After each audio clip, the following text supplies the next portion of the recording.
Bonjour Abdou Diallo, Bonjour. merci de nous accorder quelques minutes en cette fin de saison passionnante pour le Paris Saint-Germain. Qu'est-ce qui explique justement cette saison moins souveraine que les précédentes? Si on regarde tous les championnats européens, tous les gros ont du mal. Aujourd'hui, le Real en Espagne, le Barça, pareil pour Liverpool. Ils ont tous du mal. C'est une année Covid qui a commencé avant avec le Final 8, qui termine après. Les autres années, on est déjà en vacances normalement. Donc c'est une année très spéciale, très compliquée pour tout le monde. Donc c'est pas totalement étonnant. Vous la sentez justement cette fatigue de l'accumulation quasiment des 2 saisons l'une à la suite de l'autre depuis l'été dernier jusqu'à maintenant?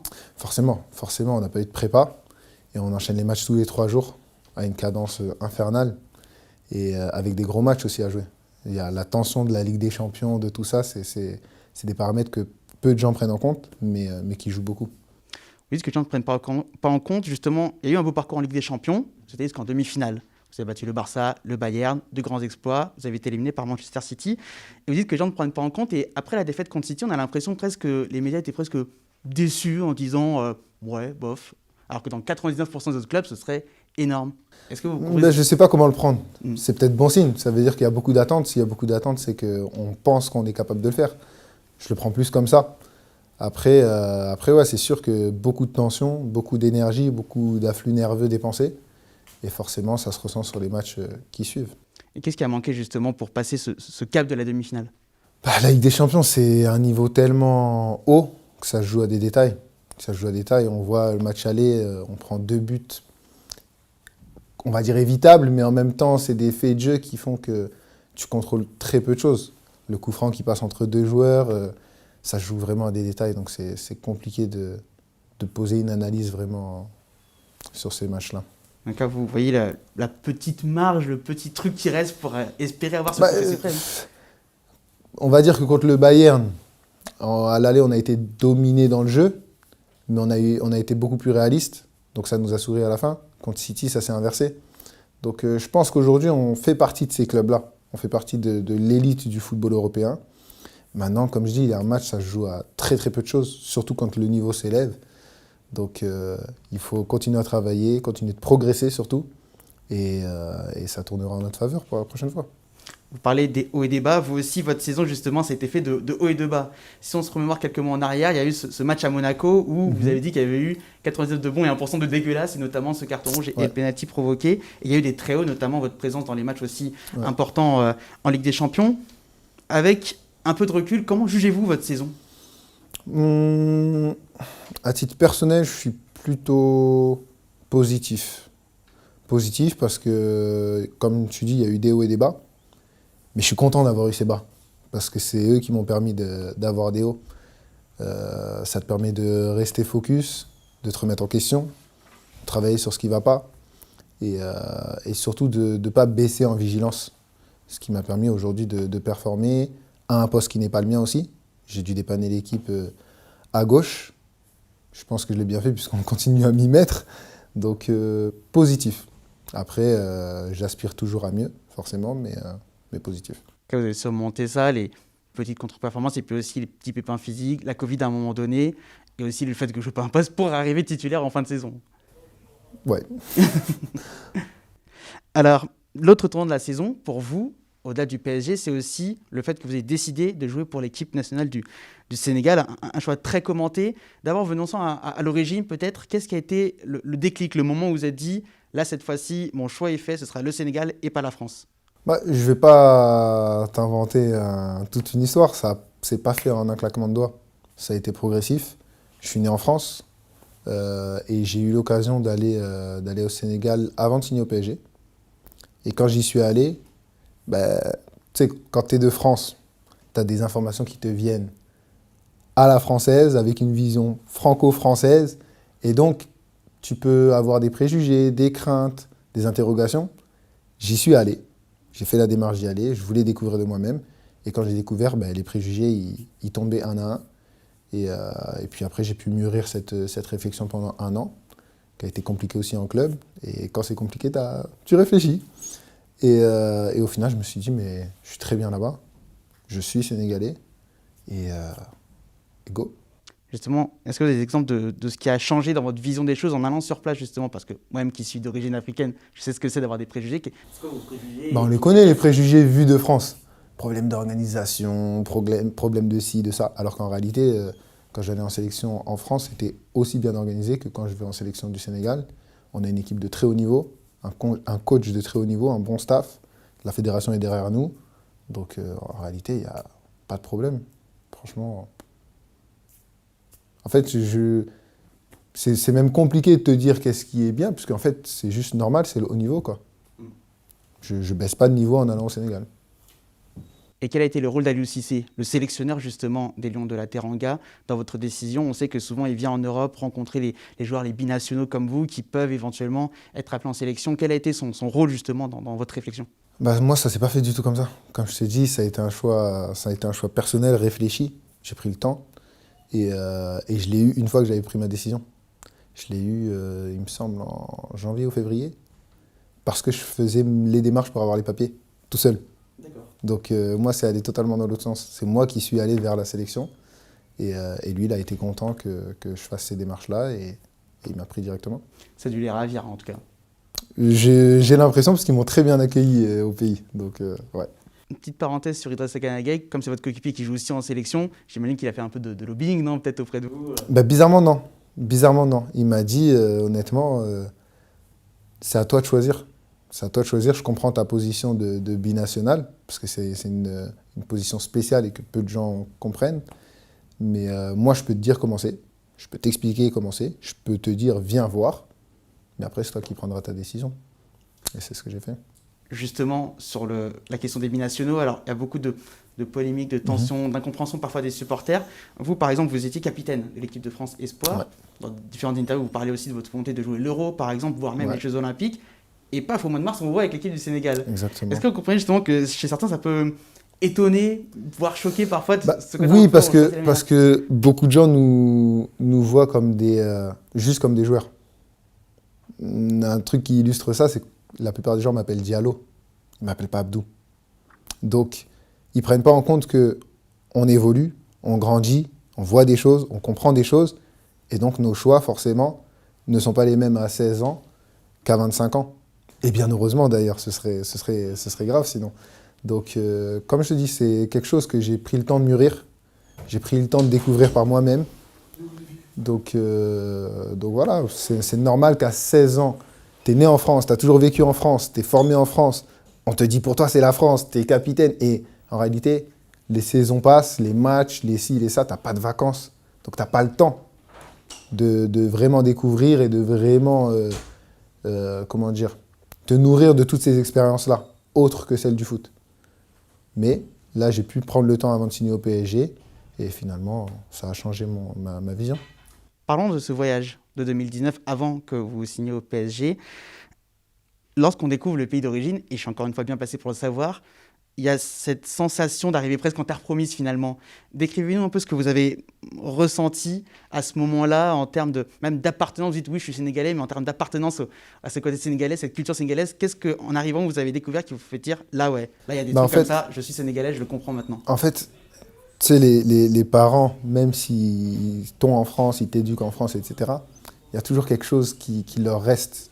Tu vois, il y a une culture qui se transmet, c'est comme ça. Et en fait, je me suis rendu compte de plein de choses que mes parents m'ont léguées. Et je me suis dit, en fait, ça vient de là. C'est ici qu'on vit comme ça, c'est ici qu'on voit les choses comme ça, c'est ici qu'on réagit comme ça à certaines choses. Quoi, par exemple? Déjà, l'hospitalité. Tu sais, nous, on est le pays de la Teranga. Et quand tu vas chez des gens qui sont sénégalais, tu le ressens, même si tu es en France. Et quand j'arrive à l'aéroport, en France, c'est « bonjour, vos papiers ». J'atterris au Sénégal, « bonjour, ça va? Comment allez-vous » Et l'avantage aussi, c'est que j'y suis allé alors que personne ne me reconnaissait. Donc les gens, ils ne se comportaient pas avec moi comme ils se comportent avec Diallo, mais comme ils se comportent avec n'importe qui. Donc c'est des petites choses comme ça du quotidien, c'est la culture en fait qui est comme ça et dans laquelle je me retrouve totalement. C'est ça justement, les petits signes, je sais pas, par exemple, moi je sais que pour moi c'est la cuisine par exemple, je peux mettre plein de sauces sur la le tchaboudienne, le mafé, tout ça c'est chez nous et on a grandi avec ça, tu vois. On a grandi avec ça. Et justement, votre famille elle doit être fière, j'imagine, de vous voir jouer avec le Sénégal. Comment elle a réagi en vous voyant jouer la première fois avec les Lions de la Teranga? Pareil, comme je t'ai dit, dans une famille binationale, c'est spécial. C'est spécial, donc bah, tu as des gens qui vont se sentir beaucoup plus proches de la culture française, d'autres de la culture sénégalaise, d'autres qui vont être neutres. Donc même au sein de la famille, on voit pas toutes ces choses pareilles, tu vois. C'est vraiment, c'est spécial. Mais à la fin, ils m'ont dit, si c'est ton choix et que tu es heureux avec ça, nous on te soutient. Et finalement, quand j'y suis allé de moi-même, ils ont tous dit, on aimerait bien y aller la prochaine fois avec toi, machin. Donc non, c'est cool. En tout cas, cette volonté, au-delà de jouer avec le Sénégal, la volonté du rapprochement culturel aussi, c'est important de renouer avec les origines plus en profondeur. Bien évidemment, bien évidemment. Aujourd'hui, au-delà du foot, on représente un pays. On a toute une nation derrière nous qui a son histoire, qui a sa culture, qui a envie de vibrer avec cette équipe nationale. Et nous, on les représente, donc c'est pas seulement du foot, c'est bien plus que ça. Revenons au football un instant. Dans l'équipe du Sénégal, il y a du matos, comme vous avez dit. Il y a des joueurs incroyables à tous les postes, d'Edouard Mendy, le gardien, jusqu'à Sadio Mané devant, justement. Petite question peut-être à ce propos. Vu que le Sénégal a du matos, mais qui n'a pas de palmarès pour l'instant, pas de CAN en tout cas, maintenant, pour la CAN en janvier prochain, ça paraît presque obligatoire de gagner. Obligatoire. On fait partie des favoris, on va pas se cacher. On va pas se cacher. Tout le monde le sait, tout le monde le revendique, machin. Mais être favori, ça veut rien dire. Ça fait des années que le Sénégal est favori et c'est qu'un statut. C'est qu'une revendication. La réalité, elle se passe sur le rectangle vert. Il faut faire le taf. Parce que qui dit favori dit plus de responsabilités. Et si tu foires, ça fait grincer des dents. Donc, on va pas se cacher. Mais par contre, il faut faire le taf. Et jouer avec un joueur comme Sadio Mané, qui est une méga star, vous qui jouez au PSG avec des joueurs comme Neymar, comme Mbappé, est-ce que vous vous mettriez sur le même plan, par exemple, en termes d'ampleur? Bah, forcément. Parce qu'aujourd'hui, il est champion d'Europe, champion d'Angleterre. Il est ballon d'or africain. C'est... Il y a Eladji Diouf qui est avec nous en sélection. La dernière fois, je lui touche l'épaule. Et pour rire, il dit, c'est la première fois que tu touches un ballon d'or. Tu vois? Donc, bien sûr que ces joueurs-là, je les mets dans... C'est des joueurs de classe internationale. Ouais. Un mot sur les matchs à venir du mois de juin. 2 matchs amicaux, du coup, parce que les éliminatoires ont été reportés. C'est qu'en termes d'organisation, bon, on peut revenir, c'est un peu le welcome dans le football africain avec ses méandres. Cap-Vert et Zambie au programme. Est-ce que c'est un bon moyen de vous intégrer plus? Parce qu'au mois de mars, ça a été un peu compliqué avec la Covid, arriver rapidement, repartir rapidement. Oui, bah c'est l'occasion de surtout m'entraîner avec les gars, trouver des automatismes. Parce qu'en réalité, dans la vie de tous les jours, j'en connais déjà beaucoup. On se côtoie. Si on ne se connaît pas directement, on connaît quelqu'un qui connaît ce quelqu'un. Donc l'intégration au groupe n'est pas difficile. Maintenant, sur le terrain, il faut des automatismes. Il faut qu'on se connaisse bien, qu'on se comprenne bien et qu'on se coordonne. Donc ça va nous permettre de bosser tout ça. Pour terminer cette interview, un mot sur votre livre, Le coup d'envoi de nos rêves, que vous avez écrit pendant le premier confinement. Le voici. Un livre avec plein d'anecdotes sur vos années de formation du côté de l'AS Monaco. D'abord, pourquoi avoir écrit ce livre? Pourquoi? Parce que les gens desquels je suis le plus proche, c'est mes amis de formation, parce que j'ai grandi avec eux. De mes 15 ans à mes 20 ans, j'étais avec eux et c'est des années où, en réalité, on grandit. C'est des années cruciales dans la vie d'un jeune homme. Et on est toujours resté en contact. Donc, amitié de plus de 10 ans aujourd'hui. Et on s'est dit, si on fait un truc, faisons-le ensemble. On se fait confiance. Et au final, ça a débouché sur un livre. Vous êtes 4 à avoir écrit ce livre. Vous êtes le seul à avoir atteint le très très haut niveau. Certains ont été pros actuellement à certains moments, mais vous êtes le seul à avoir atterri au Paris Saint-Germain, donc dans le très très haut niveau. De ce constat-là, justement, qu'avez-vous eu peut-être de plus que vos 3 autres amis qui ont écrit le livre pour arriver à ce niveau-là? Alors, premièrement, il y en a un qui n'est pas fini. Il y en a un qui arrive très très fort, Dylan Bamboula. Il joue en Ligue 2 en ce moment. Et il est en train de retourner la Ligue 2 anglaise. Donc j'ai espoir qu'il touche à la première ligue. Là, j'espère qu'il ira en Championship direct. Et sinon, qu'est-ce que j'ai eu? C'est difficile de moi le dire, parce que c'est compliqué de se juger soi-même. Mais justement, ce Dylan, il a une anecdote. C'est qu'à l'époque, à Monaco, on était en pro ensemble. Et tous les matchs, on était remplaçants. Et moi, à chaque fois, je regardais la compo d'équipe comme si j'allais être titulaire. Et j'étais déçu d'être remplaçant. Mais tous les 3 jours, tu vois, c'est beaucoup, c'est répétitif. À un moment donné, il me regarde et il me dit, mais t'as cru quoi? C'est tout le temps comme ça, t'as cru quoi? Et je lui avais répondu, apparemment, je m'en souviens même plus moi, je m'entraîne pour jouer, je suis prêt à jouer. Et quand tu me mettras, t'inquiète pas, je serai prêt. Et selon lui, c'est ça qui a fait la différence. Donc... Comme Voilà. quoi, ça tient un peu de choses, hein, une C'est carrière ça. de footballeur. Il y a l'aspect financier également qui est abordé dans ce livre. On voit il y a beaucoup d'argent même dès l'adolescence, dès vos jeunes années, les voitures qui arrivent, la prime parfois du côté de Monaco, de Nice, de la Côte d'Azur plus généralement. C'est très facile de tomber dans la flamme finalement. C'est ce qu'on perçoit aussi également en lisant ce livre. Avec le recul, comment vous avez fait pour garder la tête froide, même une fois passé au niveau professionnel? Comment faire pour garder la tête froide et éviter de céder à tout ça? À titre personnel, j'ai été éduqué comme ça. Je viens pas d'un milieu favorisé. Bon, je vais pas faire la victime non plus, hein, voilà. Mais chez moi, tu jettes pas l'argent par la fenêtre. Tu connais la valeur de l'argent et c'est un état d'esprit que j'ai gardé encore aujourd'hui. Donc, pour moi, c'était naturel. Après, c'est sûr que pour beaucoup, ça ne l'est pas. Et quand ils ont un peu d'argent en poche, ils s'écartent un peu du droit chemin. Mais c'est l'âge, hein.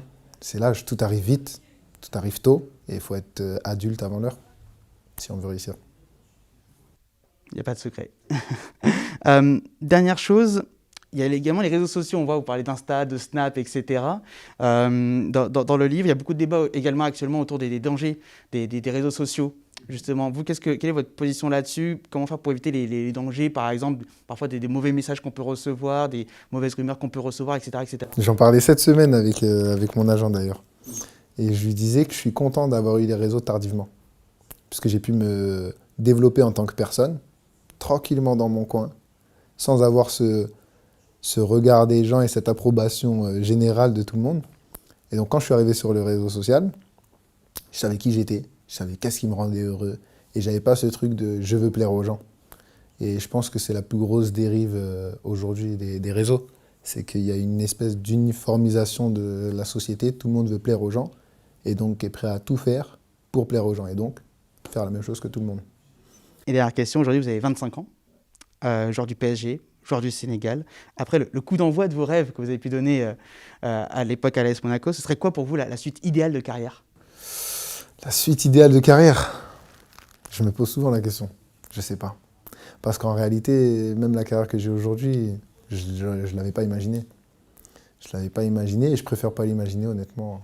Je pense qu'il vaut mieux prendre tout ce qui m'arrive à fond et puis aller le plus haut possible, tout simplement. Profiter de la vie. Profiter de la vie, essayer d'être heureux et le reste, ça suit. Le reste, ça suit.